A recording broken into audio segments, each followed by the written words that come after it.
They burned temples, banned Sanskrit, killed priests.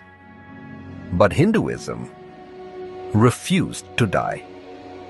For 5,000 years, it has faced conquerors, colonizers, and critics. Yet it still breathes through mantras, festivals, and the Gita. This is the story of how Hinduism survived 5 invasions and why it still thrives today. 6th century BCE, the Persian Achaemenids conquered the northwest of ancient India, now modern-day Pakistan. They brought new languages, customs, and governors. But the Vedic tradition didn't collapse. It absorbed and adapted. Yajnas continued. Sanskrit thrived. Dharma remained unshaken. This was the first test. Could Hinduism survive without borders? The answer, yes.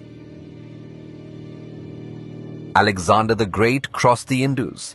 His armies met fierce resistance and deep thinkers. Greek philosophers were stunned by Indian sages, the gymnosophists. They didn't destroy temples, they debated ideas.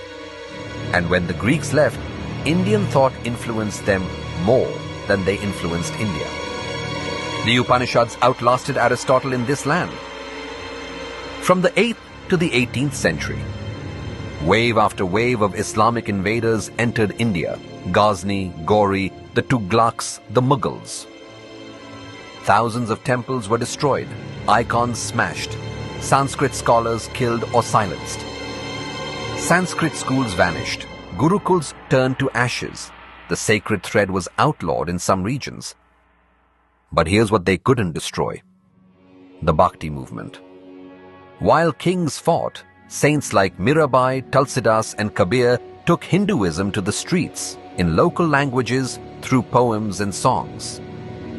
Ramnam Satyahai became the people's chant, not just a priest's verse. They tried to silence Sanskrit, but they awakened devotion in the people's tongue. Then came the British. They didn't destroy temples with swords, they used schools. They called the Vedas primitive, mocked rituals, replaced gurukuls with English medium institutions. But Hinduism evolved again. Swami Vivekananda stood in Chicago and shook the West. Dayananda Saraswati revived the Vedas. Sri Aurobindo fused spiritual power with national awakening. They tried to rewrite our past, but India rewrote its future. Even after independence, Hinduism faced a silent invasion, modern mockery. Temples were called superstition, Sanskrit dismissed as dead, Dharma ridiculed in elite circles. But what happened? Yoga spread across the world. The Gita became a leadership mantra. Diwali became a global festival. They tried to erase it through shame, but it rose through pride. So how did Hinduism survive 5 invasions across 5,000 years? Because it isn't just a religion. It's a living civilization. Like a banyan tree, cut its branches and it grows new roots. It bends but never breaks. Because it was never built by one prophet, one book, or one ruler. It lives in billions, through prayer, through breath, through time. If this story moved you, don't let it fade.